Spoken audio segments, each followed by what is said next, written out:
Sobra mas dito ako.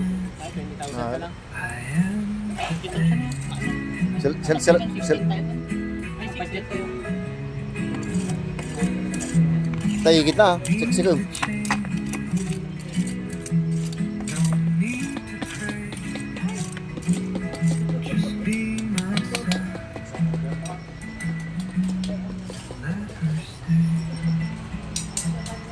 Ito yung project natin ay mga karels.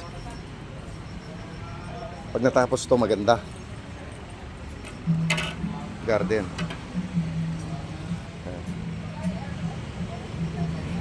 Dito lang po tayo sa Cagayan Valley Medical Center. So kanya-kanyang project po ito mga karels. Yung ibang department, iba rin sa kabila. Kaming ibang department, ito yung ano namin project.